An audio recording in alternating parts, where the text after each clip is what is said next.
하나님의 첫 번째 가르침이라는 제목으로 하나님의 말씀 같이 나누겠습니다. 오랜 침묵을 깨고 하나님께서 이스라엘 백성들 앞에 나타나시고 모세 앞에 나타나 주셨습니다. 모세와 하나님과의 만남이 그렇게 반갑고 또 신선하고 그런 것만은 아니었어요. 너무 어색하죠. 하나님은 모세에 대해서 이미 다 잘 알고 계셨겠지만은 모세의 입장은 아닌 거예요. 40년을 왕궁 생활하다 그리고 우여곡절 끝에 또 40년을 광야에서 양치기를 하는 삶이었으니 그의 삶이 얼마나 롤러코스터와 같아요. 밑바닥까지 내려갈 대로 내려가는 상황에서 자기의 정체성을 다 잃어버릴 때잖아요. 40년의 시간이라는 것은 모든 것을 지울 만한 시간이에요. 근데 하나님께서 나타나셔서 내 백성을 구원하고 인도해내라. 그러니까 모세 입장에서 보면 어색하죠. 또 두렵기도 하고. 그래서 모세가 뭐라 그래요? 하나님 누구시긴데 누구길래 갑자기 나타나셔서 그럽니까? 하나님께서 하나님의 명함을 내보내 주셨잖아요. 지난주에 우리 말씀이었지만 하나님의 명함 가운데에 그곳에 이름이 있었고 직무가 있었고 그분의 특성이 있었어요. 하나님의 이름을 보니까 내 이름 나는 나다. 나는 나다. 박아무개 김아무개 아니고 나는 나다. I am who I am.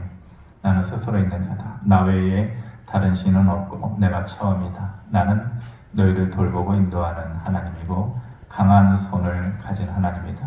그래서 그 강한 손으로 끝내는 이기게 하는 하나님이다 라고 자기 자신을 명함을 통해서 드러내 보이셔요. 그때 이후로 그때부터 계속해서 이어지는 하나님의 고된 작업, 그 백성들, 철없는 백성들, 어린아이와 같은 백성들을 향해서 끊임없이 이루어지는 일이 뭐냐면은 가르침이었어요. 가르침. 그 백성들을 계속해서 끊임없이 가르쳐 주시는 거죠. 모르니까. 하나님은 그래서 선생님이에요. 처음부터 끝까지 선생님이에요. 때로는 선지자들을 보내서 가르쳐 주시기도 하시고 또 시험을 통해서 가르쳐 주시기도 하시고 민족적인 재앙을 통해서 가르쳐 주시기도 하시고 어떨 때는 인생의 회초리를 들어서 하나님의 뜻과 그 길을 가르쳐 주시려고 하신 것이죠. 뭘 가르쳐 주시는 것이에요? 너희가 어떻게 해야지 살 수 있는지, 내가 너희에게 누군지, 너는 나의 백성이고 내가 너희의 아버지다. 내가 너희의 하나님이다.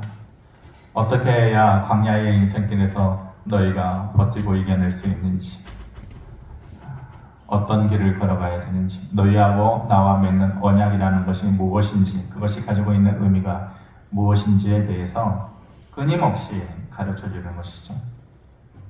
그 모든 가르침의 첫 번째 단추, 첫 번째 가르침이 오늘 본문 말씀의 가르침이라고 볼 수가 있어요. 처음이라는 말을 쓸 때마다 이 처음이라는 것은 항상 중요한 의미를 가지잖아요.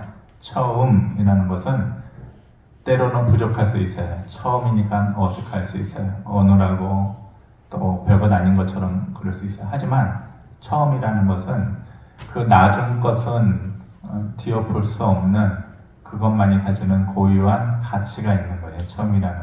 하나님께서 처음 그 백성들에게 가르쳐 주시려고 하시는 것이 오늘 본문 말씀이라고 할 수 있어요. 하나님께서 뭘 가르쳐 주시려고 하느냐? 제 나름대로의 말을 돌려서 표현하자면은 나는 너희보다 수가 깊다. 하나님께서 그 백성들에게 가르쳐 주고 싶었던 것이 너희가 대단하고 너희가 지혜로울 수 있고 너희가 능력이 있을 수 있지만 아니다. 나는 너희보다 수가 깊은 하나님이다. 이거를 가르쳐 주시려고 하시는 거죠. 17절에 보면은 이렇게 말씀하십니다. 바로가 백성을 보낸 후에 블레셋 사람의 땅의 길은 가까울지라도 하나님이 그들을 그 길로 인도하지 아니하셨으니 이는 하나님이 말씀하시기를 이 백성이 전쟁을 하게 되면 마음을 돌이켜 애굽으로 돌아갈까 하셨습니다. 이렇게 말씀하십니다. 우리가 보통 수가 깊다 이렇게 얘기하잖아요. 거기서 말하는 수는 뭐예요? 우리 요즘은 잘 안 두는 것 같은데 장기 두고 바둑 두고 그러잖아요. 장기나 바둑을 두는 기술을 수라 그래요. 수. 그래서 보통 사람들은 이렇게 하면 저 사람이 이렇게 오겠지. 그러면 나는 이렇게 해야지. 그거를 내다보는 것을 한 수를 내다본다. 또 그것보다도 더 멀리 보는 것을 두 수, 세 수를 내다본다. 고수들은 막 7수, 8수, 저 사람이 이렇게 둘 것까지 미리 다 알고 9수까지 미리 내다보고 하는 것이죠. 그런 사람들을 보고 우리는 수가 깊다 혹은 수가 높다 이렇게 얘기를 하는 것이죠. 근데 수가 깊은 사람들을 보면은 느껴지는 것이 뭐냐면은 저 사람이 왜 저렇게 하지? 그걸 모르는 거예요. 나는 이렇게 했는데 저 사람은 이렇게 반응하는, 저 사람이 왜 저렇게 하는지를 모르는 거죠. 그런데 시간이 지나고 나면은 그때서야 무릎을 탁 치면서 저래서 저렇게 한 것이구나. 그때는 모르는데 나중에는 이제 알게 되는 것이죠. 그래서 저 사람이 참 수가 깊다 이렇게 보통들 얘기를 하잖아요. 하나님은 수가 깊으신 하나님, 우리보다도 수가 깊다. 하나님의 수는 몇 수나 깊을까요? 하나님의는 몇 수나 우리보다도 더 멀리 볼까요? 몇 수를 더 볼까요? 사람들이 9수, 10수 본다. 고수들이 그런다면은 어쨌든 사람들보다는 뛰어나겠죠. 몇 수를 볼까? 만수도 볼까요? 만수? 아랍에미리트의 왕자 이름이 뭐예요? 만수르잖아요. 만수르. 그 사람이 만수를 본다고 해서 만수인가요? 그건 아니죠. 근데 어찌됐건 사람보다는 더 멀리 봐야 될 거 아니에요. 만수보다 더 많이 보면은 몇 수를 보는 거예요. 억수로요? 억수로 보나요? 억수는 얼만큼 보는 거예요? 경상도 분들 억수로가 어떤 뜻이에요? 엄청난 사투리잖아요. 억수로. 엄청나게 많이 할 때 억수로 이렇게 표현하잖아요. 맞는 말. 하나님은 억수로예요. 억수로. 말장난 같지만은 하나님은 셀 수 없어요. 사람은 저 사람 참 머리가 똑똑하고 깊어서 몇 수를 내다보네. 그렇지만은 하나님은 억수로예요. 엄청나게 우리가 그것을 계산을 할 수 없을 정도로 하나님은 멀리 내다보시는 것이죠. 수가 깊은 사람하고 같이 있으면은 나중에서야 깨닫게 되는 것이에요. 지금은 모르는데 왜 저 사람이 저렇게 했나라는 것을 나중에 알죠. 하나님께서 이렇게 하시는 이유를 모르는 거예요. 왜냐? 우리는 하수니까. 하수들은 고수의 수를 절대로 읽지 못해요. 하나님은 고수가 아니라 억수로라니까요. 근데 하수가 억수의 수를 어떻게 아냐고요? 절대로 모르죠. 하나님께서 왜 돌리시는지, 왜 시험을 주시는지 그것을 하나님께서 뭐라고 말씀하셔요? 블레셋 땅으로 가는 길이 가까울지라도 그곳으로 인도하여 드리지 않았다 했나요? 왜 그래요? 블레셋 땅으로 가나안 땅으로 하나님께서 이스라엘 백성들을 빠른 길로 인도했으면 더더군다나 가이드가 있잖아요. 가이드가 누구예요? 모세에다가 모세 나름대로의 가이드가 또 있어요. 뭐예요? 구름 기둥과 불 기둥이 먼저 가고 있잖아요. 그거 따라서 가는 거예요. 그럼 헤매일 일도 없죠. 그럼 가면은 곧바로 가나안 땅으로 들어가는 거예요. 그런데 가까울지라도 그것으로 인도하여 드리지 않았다는 거예요. 가까우면 빨리 들어가는 것이 상책이죠. 그러면 이스라엘 백성들 430년 동안 고생하고 그 인생에 목마름이 있을 텐데, 하나님께서 우리에게 어떤 날 딱 나타나시더니 정말로 우리를 이 짧은 기간 내에 가나안 땅으로 인도하여 내셨네. 그분이야말로 전능하신 하나님이시구나. 인정하잖아요. 그럼 하나님도 그게 좋죠. 그런데 뭐라고 말씀하셔요? 그 길은 가까울지라도 그 길로 인도하여 드리지 않고 멀리 있는 바닷길로 홍해가 있는 길로 그들을 인도하여 내셨다. 그 이유가 뭐냐? 뭐라 그래요? 마음을 돌이켜 애굽으로 돌아갈까 하였기 때문이다. 전쟁을 하면 가다가 다른 민족들을 만나게 될 것이잖아요. 더더군다나 가나안 땅으로 들어가는 그 초입에 있어서 에돔도 있고 여러 민족들을 거쳐야 되는데 처음부터 지금 뭐예요? 이스라엘 백성들 바로 엊그저께 애굽에서 나와가지고 지금 제대로 준비도 못하고 신발끈도 동이지 못하고 그냥 도망치다시피 나왔는데 나오자마자 전쟁을 하게 되면 이 사람들 430년 동안 종노릇하면서 칼자루 한번 쥐어보지 못하고 창 한번 잡아보지 못하고 곡괭이만 잡고 낫질만 하다가 벽돌만 긋다가 온 사람들인데 두려워서 애굽으로 다시 돌아갈까 하나님께서 그걸 내다보시는 거죠. 그래서 그 가는 길이 가까울지라도 멀리 돌아가게 하셨다라는 것이. 근데 사람은 모르는 거예요. 왜 빨리 그 길을 인도하지 않고 우리를 왜 이렇게 돌아가게 하느냐, 고생하게 하느냐. 그게 누구의 말이에요? 하수의 말이에요. 하수의 말. 하수는 고수의 생각을 잃지 못해요. 그렇게 처음에는 하나님께서 백성들의 두려움을 생각해서 전쟁하면은 두려워서 돌아갈까봐 그 길로 인도하지 않았는데 얼마 안 가서 하나님께서 다른 얘기를 하셔요. 하나님께서 이스라엘 백성들이 인도하시는 것은 이스라엘 백성들 지금 못 따라가고 있어요. 구름기둥 불기둥 따라가고 있잖아요. 그러면은 그 따라가는 길이 하나님의 뜻이 있고 하나님의 계획이 있는 길이잖아요. 그러면은 전쟁하는 길을 피해야 되잖아요. 근데 하나님께서 누구하고 전쟁하는 길로 인도하셔요? 구름기둥과 불기둥을 통해서 아말렉이 있는 곳으로 그들을 인도하시잖아요. 아말렉 사람들 철기 문화를 가지고 있는 사람들이. 그래서 무기를 생각하든지 그들의 신체적인 능력을 생각하든지 이스라엘 백성들이 절대로 이길 수 없는. 그런데 하나님께서 조금 전만 하더라도 전쟁을 하면 두려워서 도망갈까 싶어서 길을 돌렸다 하시더니 이제는 아말렉으로 인도하셨다? 앞뒤가 맞지 않는 거예요. 근데 우리가 보통 흔히 하는 얘기로 뭐라고 얘기해요? 하나님은 다 계획이 있었구나. 하나님의 뜻이 있어서 그런 거죠. 처음에는 나오자마자 그들에게 전쟁이 있으면 돌아갈까 싶어서 길을 돌리신 것이고 이때에는 또 다른 가르침을 주시기 위해서 아말렉과의 전쟁 우리가 다 알지만은 산꼭대기에 올라가서 손을 들었을 때에 모세가 하늘을 향하여서 손을 든 것이 아니죠. 정확하게 얘기하면 하나님을 향하여서 손을 든 것이죠. 하나님을 향해서 손을 들었을 때에 그 철기문화, 철제 무기를 가지고 있었던 신체가 건장한 용병들만 있는 듯한 그 아말렉과의 전쟁에서 그들이 이길 수 있었던 것, 기적적으로 이길 수 있었던 것, 그래서 하나님께서 우연히 그리로 인도한 것이 아니라 가르쳐주기 위해서는 거죠. 가르쳐주기 위해서.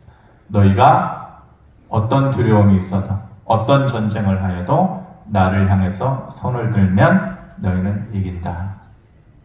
칼을 들고 하는 전쟁이나 사람들끼리 부대끼는 그러한 인생의 전쟁이나 그 어떤 전쟁이라 할지라도 전쟁은 나에게 속한 것이니 그 전쟁을 할 때마다 나를 향해서 손을 드는 자는 이길 것이요 그 손에 힘이 빠져서 손을 내리는 자는 질 것이다 라는 것을 가르쳐 주기 위해서 조금 전에는 돌아가게 하셨다가 지금은 직진으로 아말렉으로 가게끔 하신 것이에요. 그러니 하나님은 다 계획이 있었구나 라는 말이 나오게 되는 거죠. 확실한 것은 하나님은 억수를 보시는 겁니다.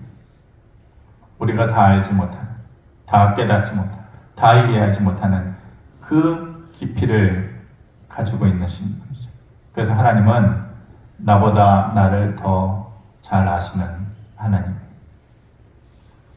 나는 내가 가는 길을 알지 못해. 내가 왜 이 길을 돌아가는지, 왜 내가 이 길을 가다가 때로는 웅덩이에 빠지기도 하고 이렇게 헤매이는지, 그걸 알지 못하지. 하수니까. 근데 지나고 나면은 이루어진 일을 보고 이래서 하나님께서 그렇게 하셨구나 라는 것을 알 수가 있는 것이죠. 나보다도 더 많이 나를 아시는 분이시고 내가 걸어갈 길을 멀리 내다보시는 분이시기 때문에 그분을 의지하는 것이 내가 나를 믿는 것보다도 훨씬 더 안정되다. 하나님께서 그것을 가르쳐 주시려고 그러신 것이. 그렇기 때문에 그분을 인정하고 때로는 내 것을 내려놓아야 돼요. 그리고 반드시 그분께서 내 길을 인도하시리라 라고 하는 맡기는 자세가 필요한 것이고 지금의 상황을 받아들이는 것이 필요해요. 지금의 상황을 받아들이는 것. 그분이 나보다 나를 더 잘 아시니까 죽음의 길로 인도하시는 것이 아니라 반드시 생명의 길로 인도하실 것이다 라고 지금의 상황에 대해서 받아들이는 것. 하나님께서 첫 번째 가르쳐 주시려고 했던 것이 뭐냐면은 나는 너희보다 수가 깊어 이거예요. 너희는 하수야. 하나님은 고수도 아니고 억수다. 하나님께 맡기고 하나님의 손을 붙잡고 나아가는 것이 우리가 해야 될 삶의 자세, 믿음의 자세라는 것이죠. 두 번째, 이것이 더 중요한 하나님의 가르침이 뭐냐면은 너희를 위한 반드시가 있다. 새벽에 제가 길게 말씀 못 드렸는데 예전에 보았던 말씀인데 너희를 위한 반드시가 있다. 19절에 보면은 모세가 요셉의 유고를 가졌으니 이는 요셉이 이스라엘 자손으로 단단히 맹세하게 하여 이르기를 하나님이 반드시 너희를 찾아오시리니 너희는 내 유고를 여기서 가지고 나가라 하였습니다라. 이 스토리가 지금은 모세의 시간이잖아요. 400여 년을 거슬러 올라가서 요셉의 때로 스토리가 올라가야 돼요. 그때 요셉이 뭐였어요? 애굽의 총리였어요. 이 세상에서 가장 강대국이었던 애굽의 총리 바로를 뒤이은 2인자. 2인자의 능력 있는 사람을 동족이 되었으니 이스라엘 백성들은 모든 것이 꿈만 같았죠. 요셉이라는 후광을 얻고서 그때만 하더라도 모든 것을 누릴 수 있었겠죠. 그런데 시간이 지나면서 요셉이 죽고 나서 요셉을 알지 못하는 왕들이 애굽에 생겨나기 시작하면서 점차 시간이 지나면서 이스라엘 백성들은 종노릇하는 그러한 백성으로 전락하게 되는 것이잖아요. 근데 요셉이 죽기 전에 그 사실을 분명히 알았을 것이에요. 영적으로 하나님과 교제하는 사람이었으니까 내가 죽으면은 앞으로의 오랜 기간 동안 400년이 넘는 기간 동안 내 백성이 어떻게 될까? 마치 자식을 떼놓고 먼 타국에 아빠 돈 벌고 올게 기다려. 그렇게 가는 아버지의 모습처럼 마치 요셉이 죽을 때에 자기 백성을 놓고 가는 그 모습이 그 안타까움이었을 것 같아요.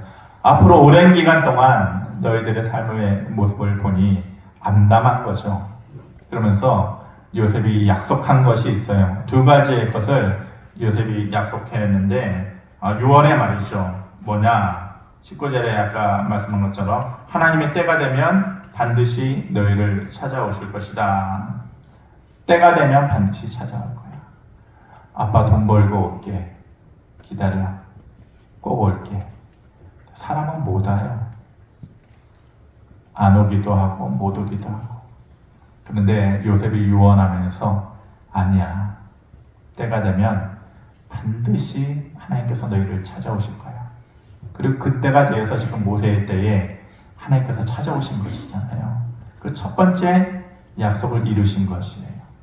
그 두 번째 요셉의 유언이 뭐냐면은 창세기 50장의 말씀인데 우리 같이 한번 읽어봅시다.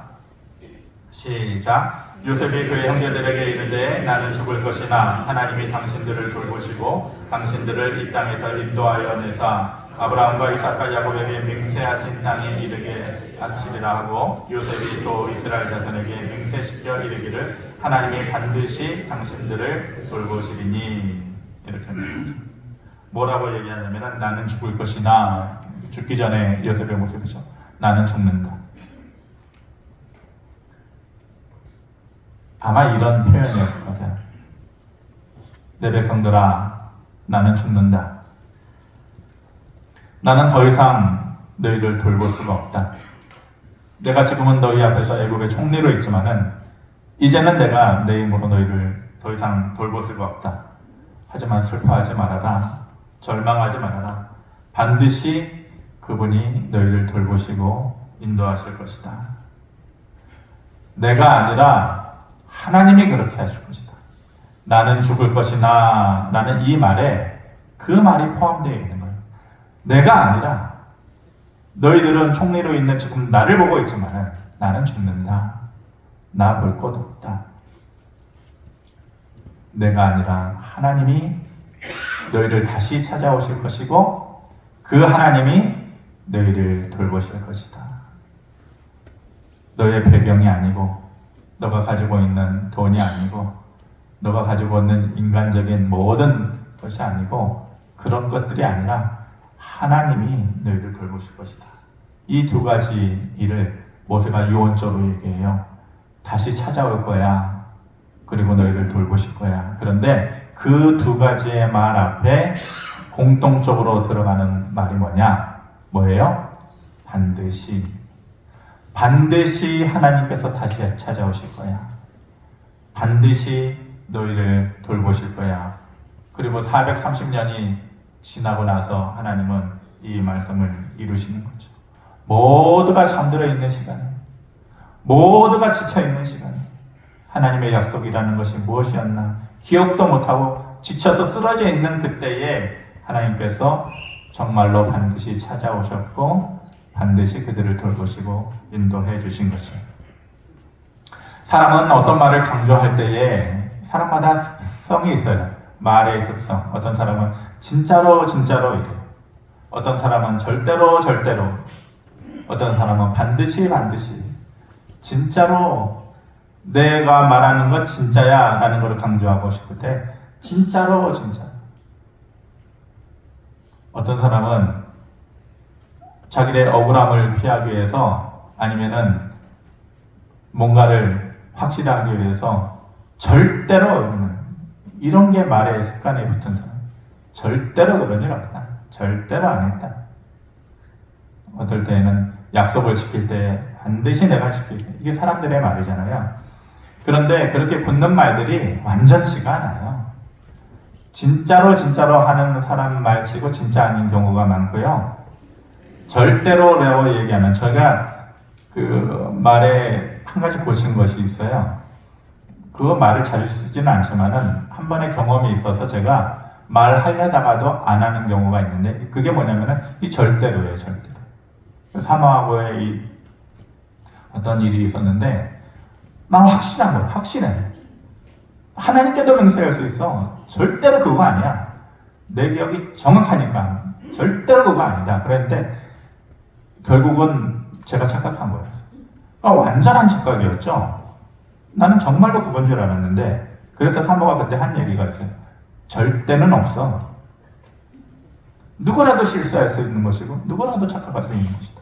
절대는 없다.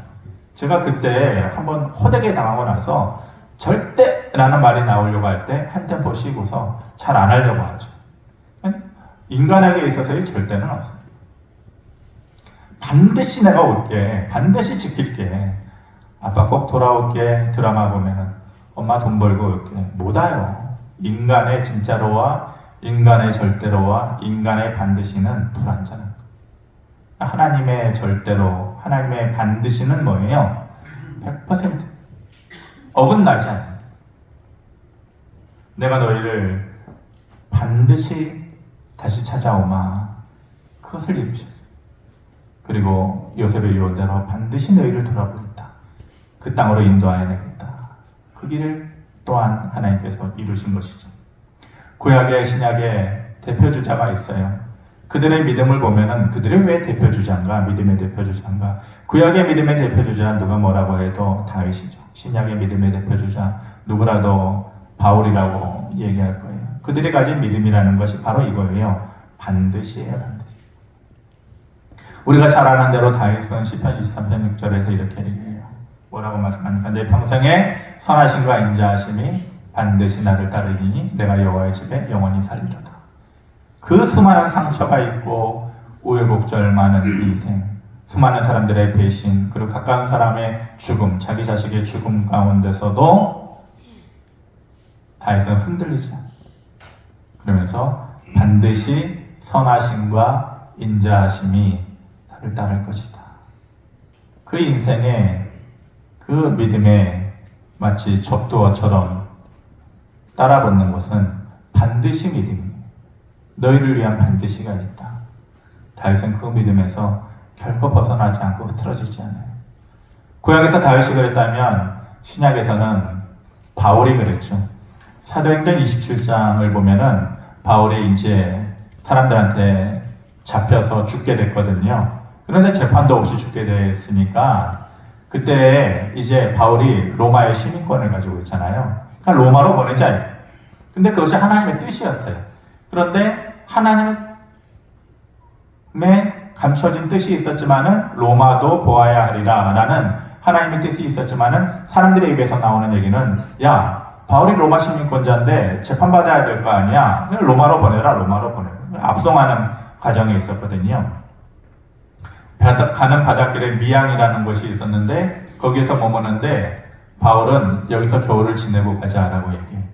근데 백부장과 선주와 다른 사람들이 고집을 부리는 거죠. 야, 여기는 너무 불편하다. 겨울이어서 여기서 지내기 불편하니까 그레데라는 곳으로 가자라고 해서 무리하게 배를 타고 가다가 곧바로 유라굴로라고 하는 큰 광풍을 만나게 되잖아요. 그런데 성경의 표현을 보니까 살아갈 희망마저도 다 사라질 정도로 그 광풍이 너무나 세가지고 그 배에 타고 있었던 276명의 사람들이 다 죽게 된 거예요. 그래가지고 모든 희망도 다 내려놓고 이제는 죽겠구나 싶었는데 바울이 뭐라고 얘기하냐면 너희 안 죽어. 괜찮아. 너희 안 죽어. 털끝 하나 상하지 않을 거야. 배만 망가지고 우리는 어떤 땅에 이르게 될 거다. 그러면은 여기 있는 사람들이 다 죽게 되었을 때에 안 죽을 겁니다. 그러면은 다 아멘 하시겠어요? 아니 지금 눈앞에서 죽게 생겼는데 네가 미쳤구나.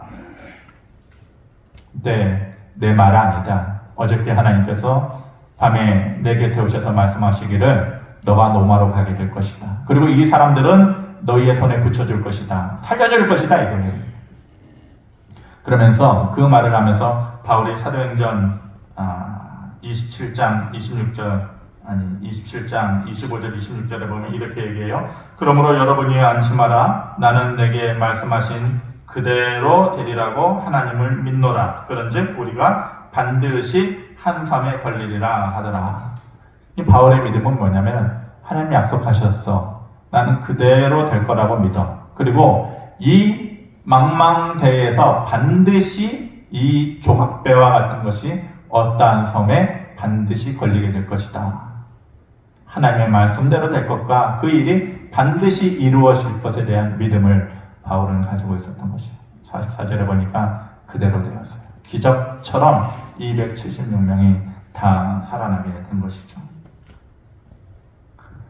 히브리서 11장 6절 말씀 읽고 말씀을 마치겠습니다. 같이 한번 읽어봅시다. 시작. 믿음이 없이는 하나님을 기쁘시게 하지 못하나니 하나님께 나아가는 자는 반드시 그가 계신 것과 또한 그가 자기를 찾는 자들에게 상 주시는 이심을 믿어야 할지니라. 제가 새벽이나 수요 예배 때 자주 하는 얘기가 있는데 한국 사람들, 한국형 기독교에 붙들려 있는 약점이 있다. 믿음의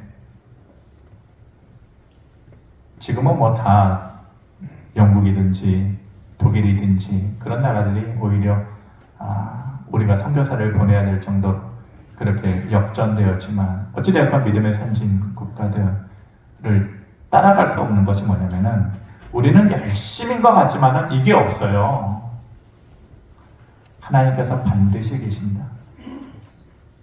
반드시 선하심과 인자하심으로 내 길을 인도하실 것이다. 요셉의 두 가지 유언처럼 그가 반드시 너희를 다시 찾아오실 것이고 반드시 그가 너희를 돌보실 것이다. 이 믿음에 흔들림이 없는 거예요. 마치 다윗과 바울처럼 우리는 그게 약해요.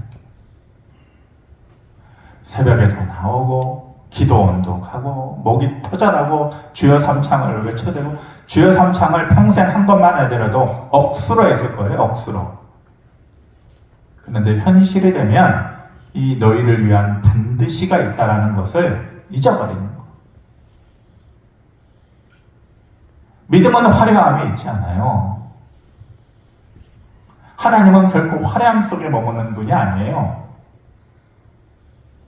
붙잡고 살아가야 되는 한 가지를 제대로 붙잡는다면 그것이 우리의 믿음이 되는 거예요. 뭐냐? 너희를 위한 반드시가 있다. 반드시 그가 다시 찾아올 거야. 엄마 아빠 돌아올게. 돈 벌어서 돌아올게. 아니 안 믿어. 하지만 하나님의 그 반드시는 꼭 이루어지는 반드시다. 그가 너희를 돌보실 것이다. 강한 손으로 우리를 인도하실 이 반드시의 하나님, 한 주간의 삶을 살아가면서 다른 것 다 잊어도 하나님께서 나를 다시 찾아오실 거야. 때가 되면. 그런데 슬픔과 눈물을 자욱을 지우시고 새로운 기쁨의 화관을 씌워주실 거야. 믿음의 고백을 가지고 살아갈 수 있는 저와 여러분들 되기를 바랍니다.